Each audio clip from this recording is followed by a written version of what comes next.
எனக்கு deputy chief ministership குடு குடு குடுன்னு கேட்டு இருக்காங்க. அது தேஜஸ்வி அதை ஒத்துக்க தயாரா இல்லை. ஏதாவது அதிக பிரசங்கமா பண்றாரு பாருங்க. இப்ப பாருங்க, விஜய் கிட்ட போய் பேசியிருக்காரு திமுக அணியில் இருந்தா கூட. அது எப்படி அஃபிலியேட் பண்ண போறாரு என்று பிரசாந்த் கிஷோரிடம் ஒரு விதமான ஒரு வழிமுறைகள் ஃபோர்காஸ்ட் கிடையாது. இருந்தாலும் அள்ளி விட வேண்டியதுதான் எலெக்ஷனுக்கு முன்னாடி. காந்த மாதிரி, மேக்னெட் மாதிரி அவர் இழுக்க முடியும். பிரசாந்த் கிஷோருடைய கட்சியை உடைக்க கூட முடியும் அமித்ஷாவால். காரணம், பிரசாந்த் கிஷோர் கட்சி எல்லாம் ஒண்ணுமே இல்லை. வாழ்க்கை அந்த ஊதி விட்டுருவாங்க. 3 தரம் ராகுல் காந்தி போட்ட டெலிபோன் கால்ஸ் தேஜஸ்வி யாதவ் எடுக்கவே இல்லை. 200 சீட்டு நான் வின் பண்ணுவேன்னு சொல்லி இருந்த கருணாநிதியுடைய மகன் மு.க. ஸ்டாலின் இப்பெல்லாம் சொல்றது கிடையாது.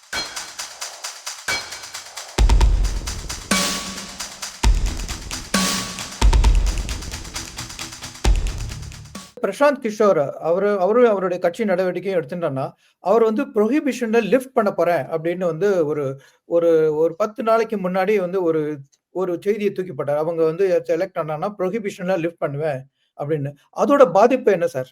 சார், ஒண்ணே ஒண்ணு, நம்ம பீகார் எலெக்ஷன்ல பிரசாந்த் கிஷோர் புதியதாக விஜய் மாதிரி தமிழ்நாட்டில் வந்த மாதிரி அவர் பீகார்ல வந்திருக்காரு. அவர் அடுக்கடுக்கான வாக்குறுதிகளை தருகிறார். ப்ரொஹிபிஷன் எடுக்கிறேன்னு சொன்னா அது இஸ் நாட் அட் ஆல் ஒரு பாசிபிள் திங். அது நிதிஷ்குமார் செய்தார், வெற்றி அடைந்தார். ஆனால் சில இடத்துல தோல்வி அடைந்திருக்கிறார். பெரிய எக்கானமி உள்ள பீமாரு ஸ்டேட்னு அந்த ஸ்டேட்டுக்கு பேர். அது பிற்படுத்த மாநிலம் என்று பெயர். அதற்கு பீமாரு என்றால் ஜுரம் பிடிச்ச மாதிரி இருக்குன்னு அர்த்தம். அது எப்படி அஃபிலியேட் பண்ண போறாரு என்று பிரசாந்த் கிஷோரிடம் ஒரு விதமான ஒரு வழிமுறைகள் ஃபோர்காஸ்ட் கிடையாது. இருந்தாலும் அள்ளி விட வேண்டியதுதான் எலெக்ஷனுக்கு முன்னாடி.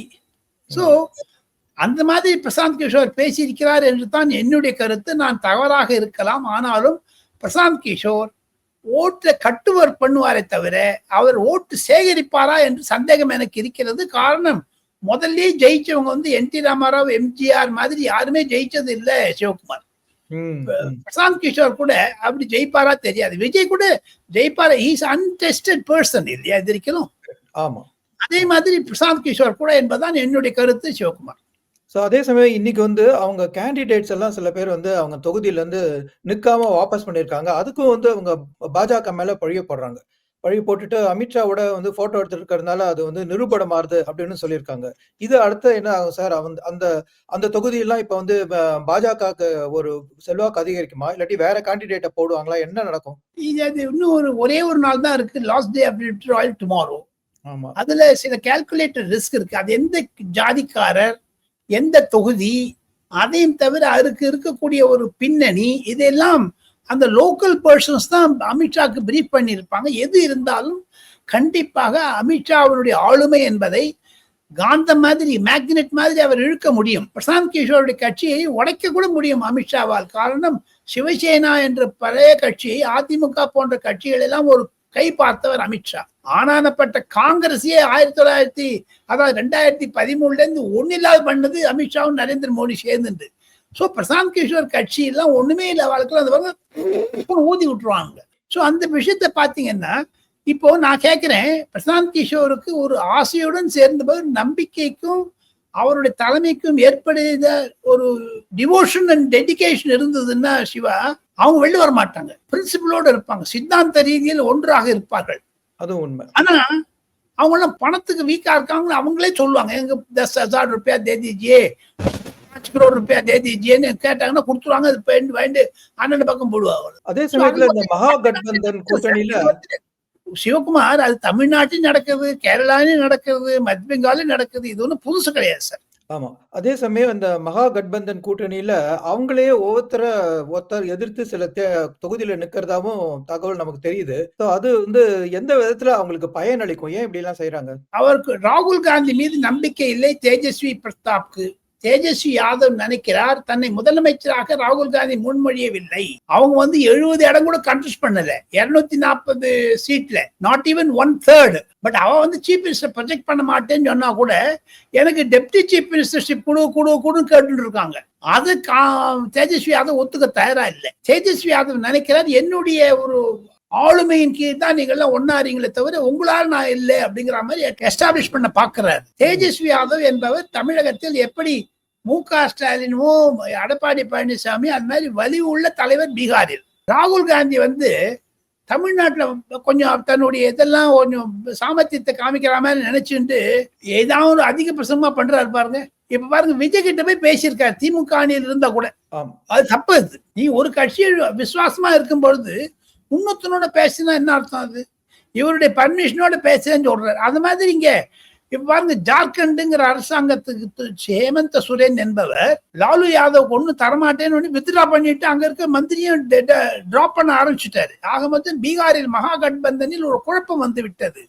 விகாஷீல் இன்சாப் பார்ட்டி என்று சொல்லக்கூடிய விஐபி என்று சொல்லக்கூடிய பார்ட்டி ஒண்ணு இருக்கு, அந்த ஒரு கட்சி. அந்த கட்சிக்கு நான் சீட் தரமாட்டேன்னு. ராகுல் காந்தி சொன்னா சீட் வாங்கி தரணும்னு, தேஜஸ்வி யாதவ் சொன்னா என்னுடைய நிலைமை எனக்கு தெரியும், நீ பேசாத அப்படின்னு சொல்லிட்டாங்க. 3 தரம் ராகுல் காந்தி போட்ட டெலிபோன் கால்ஸ் தேஜஸ்வி யாதவ் எடுக்கவே இல்லை. அதெல்லாம் இந்தி பத்திரிகைகளிலும் இந்தி தொலைக்காட்சிகளும் பிரபலமாக செய்தியாக வெளியிட்டு வருகிறார்கள். இருப்பினும் பீகார் என்பது கடினமான தேர்தல். ராகுல் காந்திக்கு ஒரு மாபெரும் ஒரு கேள்விக்குறி அவருடைய தலைமைக்கு. அவர் 2013 முதல் 2024 வரை 140 தேர்தல்களில் தோல்வி இழந்திருக்கிறார். 10 இடத்தில் தேர்தலில் வெற்றி பெற்றிருக்கிறார். ஆக மொத்தம் துணை ஜனாதிபதி சிபி ராதாகிருஷ்ணன் தேர்தலிலேயே காங்கிரஸ் இண்டி கூட்டணியிலிருந்து 25 வாக்குகள் பாஜகவிற்கு எப்படி கிடைத்தது? அது பற்றி ஒரு விசாரணை இல்லையே. ஒரு தலைமைக்கு என்ன ஒரு சவாலாகத்தானே இருந்தது. சீக்ரெட் பேலட்னா கூட அவன் இந்த காங்கிரஸ்காரங்க என்ன பணம் வாங்கிட்டு போட்டாங்களா, இல்ல ராகுல் காந்திக்கு வேண்டான்னு போட்டாங்களா? ஜெயராம் ரமேஷ் 315 சொன்னப்புறம் வந்து அந்த 200 சொச்ச வாட்டு தான் வந்திருக்கு. எப்படி அந்த 25 ஓட்டு கோட்டை விட்டாங்க? ஆக மொத்தம் ஒரு ரெஸ்பான்சிபிலிட்டி இல்லாத, அக்கௌண்டபிலிட்டி இல்லாத இருக்கக்கூடிய ராகுல் காந்தியை தேஜஸ்வி யாதவ் மதிப்பது கிடையாது என்பதுதான் என்னுடைய கருத்து. அதனால்தான் அந்த மகாகட்பந்தன் உடைந்து விட்டது. மீண்டும் அது கோந்து போட்டு பேஸ்ட் போட்டு ஜாம் போட்டு ஒட்டி வைக்க பாக்குறாங்க, நடக்கல. ரொம்ப நன்றி சார் பீகார் அப்டேட்டுக்கு. இப்ப கேரளால வந்து ஒரு குயிக்கா ஒரு அப்டேட் கொடுக்க முடியுமா சார்? அங்க பிஜேபி வந்து அதிக தொகுதியில் நிக்க போகுதா? என்ன நடக்குது அங்க? அங்க ராஜீவ் சந்திரசேகர் பிஜேபியுடைய தலைவராக தேர்ந்தெடுக்கப்பட்டிருக்கிறார். 20 இடங்களில் வெற்றி பெறக்கூடும் என்று மத்திய அரசாங்கத்தில் சொல்லுகிறார்கள். கேரளாவிலிருந்து 2 மந்திரிகள் இருக்கிறார்கள். அங்க வந்து ஒரு மத்திய பாஜக கேரளாவிற்கு முக்கியத்துவம் கொடுக்கிறது. கேரளாவில் RSS கிறிஸ்தவர்களுடன் பேசிக்கொண்டு வருகிறார்கள். அங்கு ஒரு மன மாற்றம் சேஞ்ச் ஆஃப் மைண்ட் வந்து கொண்டிருக்கிறது. கம்யூனிஸ்ட் கட்சியை தூக்கி அடிக்க வேண்டும் என்று ஒரு சாரார் துடித்து வருகிறார்கள். இந்த பின்னணியில் பார்த்தால் சிவகுமார், கேரளாவில் மீண்டும் காங்கிரஸ் கம்யூனிஸ்ட் என்ற ஒரு போட்டி இருந்தது நிலை போக இப்பொழுது பாஜக ஒரு 3ஆம் இடத்திற்கு வந்து விட்டதனால் பாஜகவிற்கு இருக்கக்கூடிய இந்து வாக்குகள் கண்டிப்பாக பாஜகவிற்கு கிடைக்கும். அது கம்யூனிஸ்டை வென் பண்ண வச்சாலும் வச்சுடலாம். அது பிஜேபிக்கு ஒரு சௌகரியமா போகும். காரணம் என்ன? BJP wants Congress to be out of power everywhere.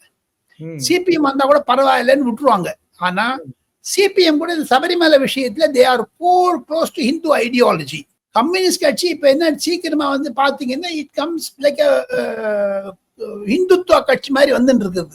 இதெல்லாம் வச்சு பாத்தீங்கன்னா சிவகுமார், பிஜேபி கண்டிப்பாக தன்னுடைய வாக்குகளை அதிகமாக படுத்தும். அங்க ஒரு போலரைசேஷன் நடந்துட்டு இருக்கு. ஹிஜாப் விஷயத்திலும் சரி, தங்க கடத்தல் விஷயத்திலும் சரி, அங்க கேரளாவை பொறுத்த மட்டில் ராஜீவ் சந்திரசேகர் நன்றாக செயல்படுகிறார். கேசி வேணுகோபால் என்று ராகுல் காந்திக்கு மிக நெருக்கமாக இருக்கக்கூடியதான் காங்கிரஸ் முதலமைச்சராக ப்ரொஜெக்ட் பண்ண போறாங்க. ஆக மொத்தம் பின்னாரை விஜயன் வர்சஸ் கேசி வேணுகோபால் என்று வைத்தால் காங்கிரஸிற்கும் அங்கு சான்சஸ் பிரைட்டாகத்தான் இருக்கிறது. இருப்பினும் காங்கிரஸ் ஒரு முஸ்லிம் வாக்குகளை பெற வேண்டும் என்று இருப்பதனால் கம்யூனிஸ்ட் கட்சிக்கும் காங்கிரஸுக்கும் அங்கதான் பிளவு வந்திருக்கு. இப்ப பாருங்க, காங்கிரஸ் ஆல் இந்தியா லெவல்ல கம்யூனிஸ்டும் சிபிஎம் காங்கிரஸ் ஒன்னா இருக்கா? அங்க சண்டை போட்டுக்கிறார். It's a conflict of interest. இது கான்ட்ரடிக்ஷன் இருக்கு. இந்த விஷயத்துல பார்த்தா பொதுமக்கள் ஒரு 100% லிட்ரேசி ஸ்டேட் இது கேரளா. நிறைய பேர் படிச்சுவா இருக்காங்க. நிறைய பேர் கம்யூனிசம் என்பது ஊறி விட்டது. EMS நம்பூதிரிபார் காலத்திலிருந்து 1955 ஊறிய கட்சி அது. அதை அவ்வளவாக சீக்கிரம் எடுத்து விட முடியாது. காங்கிரஸ் இப்ப பலவீனமாக அடைந்து விட்டது. முன்போது இந்த கருணாகரன் போன்றவர்கள், வயலார் ரவி மற்றும் சீனியர் தலைவர் எத்தனையோ பேர் இருந்திருக்கா, அவள்லாம் இல்லை. இப்போ அங்க புது கட்சிகள் வர ஆரம்பித்து விட்டது. இந்த பின்னணியில் பார்த்தால் கேரளா ஒரு கடினமானது என்று சொல்லி, இப்ப நடக்க போற 2026 தேர்தல்ல தோத்துச்சுன்னா திமுகவோட கதி என்ன, அதிமுகவோட கதி என்ன சார்? இது வந்து நீங்க ஜனவரி மாசம் கேட்டீங்கன்னா கரெக்டா சொல்ல முடியும். காரணம், அலையன்ஸ் ஒன்றும் ஃபார்ம் ஆகல. இப்போ கரூருக்கு அப்புறம் தமிழ்நாட்டுல ஒரு பெரிய ஜோல்ட். கரூர் 200 சீட்டு நான் வின் பண்ணுவேன்னு சொல்லி இருந்த கருணாநிதியுடைய மகன் மு.க. ஸ்டாலின் இப்பெல்லாம் சொல்றது கிடையாது. அதை தவிர எடப்பாடி பழனிசாமி ஊர்வலம் போயிட்டு இருக்காரு. 200 தொகுதிகளை அவர் கவர் பண்ணிட்டார் 234. He has done the maximum job as a opposition leader. சமீபத்தில் நடந்து முடிந்த சட்டமன்ற கூட்டத்தொடரில் கூட எடப்பாடி பழனிசாமி நன்றாக பேசினார். இதன் நடுவே அண்ணாமலை அவர்கள் என் மண் என் மக்கள் யாத்திரை 2 வருடங்களுக்கு முன்பாக சிறப்பாக செய்து முடித்தார். அந்த பின்னணியில் பார்த்தால் நயினார் நாகேந்திரன் மிக அழகாக நடைபயணம் செய்து வருகிறார். தமிழகத்தில் பல புது கட்சிகள் வர ஆரம்பித்து விட்டது. சீமான் போன்றவர்களும் விடுதலை சிறுத்தை போன்றவர்களும் தங்களுடைய பாக்கெட்ஸ் 5-10 தொகுதிகளில் இருக்கக்கூடிய ஒரு வீரியத்தை காண்பிக்க ஆசைப்படுகிறார்கள். விடுதலை சிறுத்தை கட்சி ஒரு 20 சீட்டு தான் they can be a deciding factor, not all through 224. So இந்த விஷயத்தை பார்த்தீங்கன்னா ஒன்று தெளிவாக தெரிகிறது. விஜய் அரசியலில் நுழைந்த பிறகு, மூன்றாவது அணி அமைந்த பிறகு, விஜய் தொடர்ந்து அரசியலில் இருக்கிறேன் என்பதை சபதம் சுப்ரீம் கோர்ட்டில் இருந்து வந்த தீர்ப்புக்கு பிறகு, ரஜினிகாந்த் மாதிரியோ கமல்ஹாசன் மாதிரியோ திமுக மடியில் சார்ந்து விட மாட்டார், சரணாகதி அடைய மாட்டார் என்ற அர்த்தம் இருந்தாலும் வரக்கூடிய நாட்களில் பொன் வைத்து பார்த்தால் 234 தொகுதிகளில் 40 முதல் 45 தொகுதி வரை விஜய் வின் பண்ணிடுவார் ஒரு ரஃப் எஸ்டிமேட் இருக்கு. After Karur, before 2026 election no major accident should take place. அந்த மாதிரி இருந்ததுன்னா இன்னும் டிஎம்கே டவுன் ஆகும். மீதி இருக்கிறது 190-200 சொச்ச சீட்டு. அதுல 80 சீட்டு 85 சீட்டு ஏடிஎம்கே பெற்றாலும், திமுக ஒரு 60-65 சீட் பெற்றாலும், விசிக, சீமான், பாஜக, காங்கிரஸ் போன்றவர்கள் எல்லாம் ஒரு 20 சீட்டு கீழே பெற்றாலும், எல்லாம் சேர்ந்து பாத்தீங்கன்னா என்னுடைய ஒரு estimation, Tamil Nadu is heading for ஹங் assembly. எல்லாத்துக்கும் எக்ஸ்பிளைன் பண்ணல, ரொம்ப நன்றி. இது தவிர நீங்க முடிக்கிறதுக்கு ஏதாவது ஸ்பெசிஃபிக்கா வேணுமா? ஒன்னும் இதோட முடிச்சுடலாம் சார், அவ்வளவுதான் சார். சரி, நம்ம அடுத்த புதன்கிழமை நேயர்களே, அடுத்த புதன்கிழமை மீண்டும் திரு டெல்லி ஆர் ராஜகோபாலனுடன் சந்திப்போம். அவருடைய பேர் வைத்தபடி இனிமே பூச்செண்டு கேள்வி பதில், ஒரு கேள்வி ஏதாவது ஒண்ணு at the end of the meeting தொடரும். எங்களோட இணைந்ததுக்கு மிக்க நன்றி. மீண்டும் இந்த சேனலுக்கு சப்ஸ்கிரைப் செய்து ஆதரவு தருமாறு அன்புடன் கேட்டுக்கொள்கிறேன்.